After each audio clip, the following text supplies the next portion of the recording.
একবার আল্লাহ ডাক দিলে নাকি হাজার কোটি আর তুমি বলো ডিবি হারুনের ভাতের হোটেল থেকে মানুষ জীবিত ফিরে আসলেও মেধাবীদের ভাতের হোটেল থেকে মানুষ জীবিত ফিরে আসতে পারল না। খাবার দিলি কিন্তু হজম হওয়ার সময় দিলি না। কি নিষ্ঠুর ঘটনা। জিজ্ঞেস করা হলো তাকে খাবার কেমন হয়েছে। সে উত্তরে বলল, আলহামদুলিল্লাহ ভালো ভাই। মৃত্যুর আগে খাবার হয়তো মানুষের অমৃত লাগে। সে কি জানতো এই খাবার তার জীবনের শেষ খাবার? তবে ফজলুল হকবাসী আপনাদেরকে বলতেই হবে, আপনারা খুবই মানবিক। মারার আগে মানুষকে ভাত ও পানি দিয়েছেন। হ্যাঁ দর্শক, বলছি ঢাকা বিশ্ববিদ্যালয়ের ফজলুল হক হলে নির্মমভাবে নির্যাতনের শিকার হয়ে খুন হওয়া তোফাজ্জলের কথা। চলুন জেনে নেই বিস্তারিত। আসলে কি হয়েছিল সেখানে, কি কারণে একজন মানসিক প্রতিবন্ধীকে এইভাবে মারধর করে হত্যা করা হলো। হলের সূত্রে জানা যায় মূলত মোবাইল চুরিকে কেন্দ্র করে এই ঘটনা ঘটেছে। দুপুরে হলের মাঠে শিক্ষার্থীদের মধ্যে ক্রিকেট খেলা চলাকালীন সময় 6টি মোবাইল চুরি হয়ে যায়। পরবর্তীতে খেলা চলাকালীন সময় রাত 8টার দিকে তোফাজ্জল হলে ঢুকে। তাকে আটক করে কয়েকজন শিক্ষার্থী। তাদের ধারণা তোফাজ্জলই মোবাইলগুলো চুরি করেছে। তাকে গেস্ট রুমে নিয়ে গিয়ে জিজ্ঞাসাবাদ করা হয় এবং হালকা মারধর করেন শিক্ষার্থীদের মধ্যে কয়েকজন। পরবর্তীতে তাকে খাবার দাবার করিয়ে আবার গেস্ট রুমে নিয়ে যাওয়া হয়। সেখানে তাকে পিটিয়ে মেরে ফেলা হয়।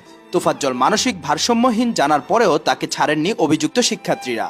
বিশ্ববিদ্যালয়ের প্রক্টোরিয়ার টিম এবং সিনিয়র শিক্ষার্থীরা তাদের নানাভাবে বোঝানোর চেষ্টা করেও ব্যর্থ হয়েছে। অনুসন্ধান ও প্রত্যক্ষদর্শীদের সূত্রে জানা যায় তোফাজ্জলকে সবথেকে বেশি যারা মেরেছিলেন তাদের মধ্যে রয়েছেন ছাত্রলীগের সদ্য পদত্যাগ করা উপবিজ্ঞান ও প্রযুক্তি সম্পাদক ও পদার্থবিজ্ঞানের শিক্ষার্থী জালাল আহমেদ, মৃত্তিকা ও পানি পরিবেশ বিভাগের মোহাম্মদ সুমন এবং উদ্ভিদ বিজ্ঞান বিভাগের ফিরোজ এবং পদার্থবিজ্ঞান বিভাগের আব্দুস সামাদ, ফার্মেসি বিভাগের মোহাম্মদ ইয়াজুম জামান এবং পুষ্টি ও খাদ্য বিজ্ঞান ইনস্টিটিউটের মোত্তাকিন সাকিন। এরা সবাই ফজলুল হক মুসলিম হলের শিক্ষার্থী। আরেকটি সূত্র জানায় প্রাণীবিদ্যার শিক্ষার্থী সুলতান প্রথমে চোর সন্দেহে তাকে আটক করে গেস্ট রুমে নিয়ে আসে। সূত্রটির তথ্য মতে মারধরে জড়িত ছিলেন মৃত্তিকা, পানি ও পরিবেশ বিভাগের রাশেদ কামাল অনেক, উদ্ভিদ বিজ্ঞান বিভাগের তানজিন, গণিত বিভাগের রাব্বি ও সমুদ্র বিজ্ঞান বিভাগের ওয়াজিবুল। হলের প্রত্যক্ষদর্শী একজন শিক্ষার্থী এই বর্ণনা দেন, আমি হল গ্রুপে 8টার সময় দেখি চোর ধরা পড়েছে। হলের গেস্ট রুমে গিয়ে দেখি চোর বসা। রুমে তখন ফার্স্ট ইয়ার এবং সেকেন্ড ইয়ারের অনেকেই ছিল। গেস্ট রুমে তাকে বেশি একটা মারা হয়নি। ওখানে হালকা মারধর করার পর তাকে ক্যান্টিনে নিয়ে আসা হয় খাওয়ানোর জন্য। তারপর শুনি তাকে এক্সটেনশন বিল্ডিং এর গেস্ট রুমে নিয়ে যাওয়া হয়েছে।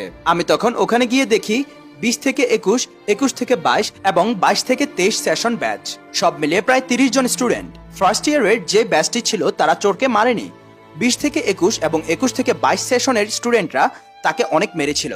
তিনি আরো জানান 2-3 জন মিলে ওরে ওইখানে মেরেই ফেললো।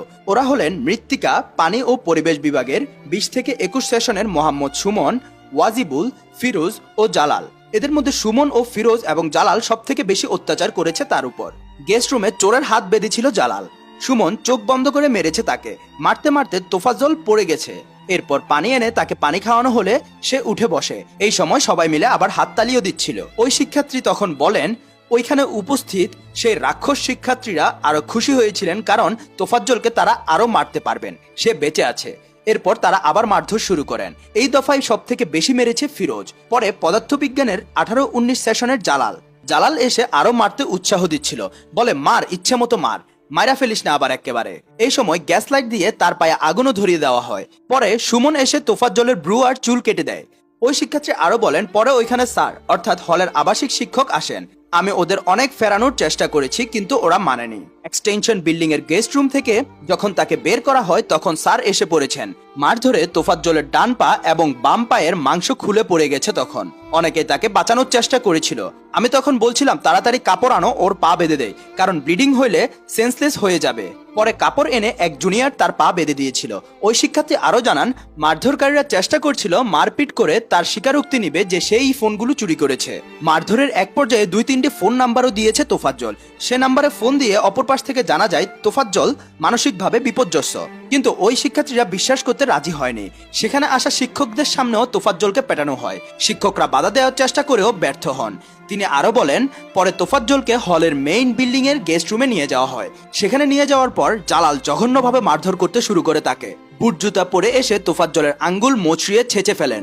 আমি বলি, ভাই এগুলো কি করেন? তা শুনে হেসে দেয় জালাল। অনেকবার বলেছি কিন্তু তারপরও বারবার সে হাতের আঙ্গুল মাটিতে বিছিয়ে তার উপরে বুটজুতো দিয়ে চাপ দিচ্ছিলেন। ওই শিক্ষার্থীর মুখে আরো জানা যায়, তোফাজ্জলের গোপন অঙ্কে লাঠি দিয়ে বারবার আঘাত করছিল জালাল। অনেক সিনিয়র ভাইরা এসে তাদের ফেরানোর চেষ্টা করেছে, কিন্তু তারা কিছুতেই মানেনি। এরপর আরেকজন প্রত্যক্ষদর্শীর বিবরণে জানা যায়, প্রক্টোরিয়াল টিম আসে, কিন্তু অভিযুক্তরা প্রক্টোরিয়াল টিমের কাছে তোফাজ্জলকে দিতে চাচ্ছিল না। তারা বলছিল প্রক্টোরিয়াল টিমকে দিলে তারা পুলিশকে দিবে আর পুলিশ ছেড়ে দিবে। এ নিয়ে ওইখানে প্রক্টোরিয়াল টিমের সদস্যর সাথে তাদের অনেক ঝগড়া হয়েছিল।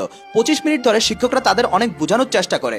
শিক্ষকরা বলতে থাকেন, মাইরো না, মাইরা তো কোনো ফল পাইবা না, পুলিশে দাও, পুলিশ চেষ্টা করবে, যে আইন কানুন আছে সেই অনুযায়ী ব্যবস্থা নেবে প্রক্টোরিয়াল টিম। কিন্তু স্যারদের কথা মানেননি তারা বলছে বিষয়টা আমরাই হ্যান্ডেল করব। পুলিশের কাছে দিলে ওরা এই শর্ত দিবে যে পুলিশ ওরা সার্চ করবে, যদি ওর থেকে ফোন না পায় তাহলে ওকে আবার আমাদের কাছে ফিরিয়ে দিতে হবে। তিনি আরো বলেন, পরে প্রক্টোরিয়াল টিম বুঝতে পারে যে তোফাজ্জলের অবস্থা খুবই খারাপ, এত মারলে কেউ বাঁচতে পারবে না। তার মাংসগুলো খসে পড়ে গেছে, তার গোপন অঙ্গে প্রচুর আঘাত করা হয়েছে, আঙ্গুলগুলো পুরো ছেঁচে ফেলা হয়েছে। ওই জালাল ছেলেটা করেছে এইসব। সবার সামনে এগিয়েছিল ওই জালাল। পরে অবস্থা খারাপ দেখে এক পর্যায়ে শিক্ষার্থীদের 5-6 জনের একটি দল তাকে শাহবাগ থানায় নিয়ে যায়। সেখান থেকে রাত 12টার দিকে তাকে ঢাকা মেডিকেল হাসপাতালে নিয়ে যাওয়া হয়। এই সময় চিকিৎসক তোফাজ্জলকে মৃত ঘোষণা করলে সটকে পড়েন ওই শিক্ষার্থীরা। ঢাকা মেডিকেল কলেজ হাসপাতালের পুলিশ পাড়ির ইনচার্জ ফারুক বলেন, আহত অবস্থায় তাকে হাসপাতালে নিয়ে আসলে পরীক্ষা নিরীক্ষা করে চিকিৎসকরা তাকে মৃত ঘোষণা করেন এবং লাশটি মর্গে রেখে দিয়েছেন। ঢাকা বিশ্ববিদ্যালয়ের প্রক্টর সাইফুদ্দিন আহমেদ বলেন, ক্যাম্পাসের মধ্যে এমন ধরনের ঘটনা ঘটবে তা কোনোভাবে মেনে নেওয়া যায় না। কেউ চুরি করতে আসলেও তাকে পিটিয়ে হত্যার অধিকার কারণেই। ঘটনা সিসিটিভি ফুটেজে দেখে দায়ীদের শনাক্ত করার চেষ্টা চলছে। থানায় মামলা দায়ের করা হয়েছে বলে জানিয়েছেন প্রক্টর। তাহাজ্জুদের লাস্ট স্টেটমেন্ট ছিল, আপনাদের হলের খাবার বেশ ভালো। দর্শক, এইভাবে একজন মানুষকে হত্যা করা কতটুক জায়েজ রয়েছে আপনারাই বলুন। সে যদি চোর হয় বা ডাকাত হয় বা যদি খুনি হয়, আরেকজন মানুষের আইনের বাইরে গিয়ে তাকে হত্যা করার কি কোনো অধিকার রয়েছে? ঢাকা বিশ্ববিদ্যালয়ের ফজলুল হক মুসলিম হলের ছাত্রদের এই কর্মকাণ্ড নিয়ে আপনার গুরুত্বপূর্ণ মতামত অবশ্যই কমেন্ট করে জানিয়ে দিবেন এবং এই ঘটনার একটি সুষ্ঠু বিচার চেয়ে পোস্টটি শেয়ার করে সকলের কাছে ছড়িয়ে দিবেন। আর আপডেট পেতে আমাদের পেজটিকে